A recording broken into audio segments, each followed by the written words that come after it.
Okay, in conjunction with our rebuild of our KG 1.2s that our customers sent us, I want to show a little bit about why we're doing this. And if you watched our test video, you saw kind of a difference in how the test works, but I want to explain what causes that test difference. And it's a key value of measurements of capacitors called ESR, or equivalent series resistance. Now, if I take my Fluke 177 true RMS meter here, it can measure capacitance. So if I take this 5 microfarad capacitor that came out of the KG 1.2 and I measure its capacitance, and I don't want to touch these leads, so I'm going to just have these loose, I'm going to see that this 5 microfarad capacitor measures at 5.05 microfarad. In capacitance, that's not a bad value. Looks pretty good. Let's check another one. This is the 8 microfarad capacitor that was on that board. Again, we'll measure it. And it measures 8.1 microfarad. If we measure the other two, they're about the same. So what we see is that the capacitance value on these caps has not really changed. We'll test one of the Sonic caps. This is the 8 microfarad that we're using in the rebuild. And again, I'm going to try not to touch these leads just so that my body doesn't add any extra change. And we measure 8.13 microfarad. That's okay, it's within tolerance.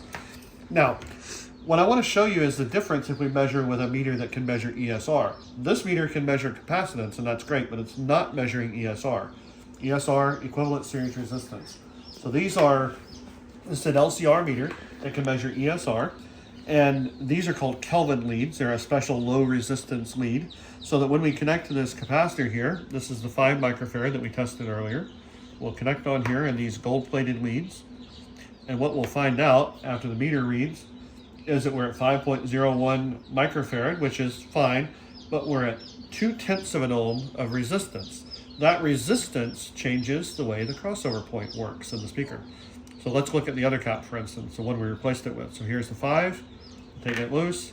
Here's a 5 microfarad Sonic cap that this customer will be using in his other speaker. We'll measure it. And we see, if I can get the lead to stay on, you're not cooperating. Live Facebook or live YouTube. We see that it measures 0.00 or 0.05 or 0.7 ohms resistance. Much less resistance. That's not going to be changing the value of the crossover. Let's check another one. Here's the 8 microfarad that came out of that crossover.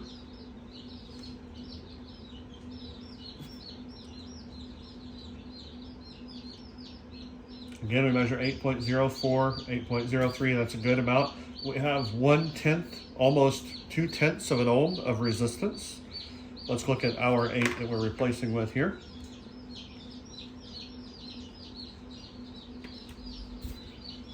We have, again, 0.05 ohms resistance, so much less resistance. And what that means is this very well may have been a low ESR cap when it was new, but now, due to time, due to chemical changes, it has changed in its resistance. Capacitance value is fine, but resistance is high. That resistance is what's showing us that difference in the graph when you look at the test.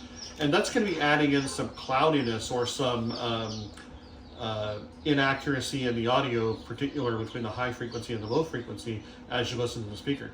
I expect the speaker to sound much cleaner after this rebuild than it did before.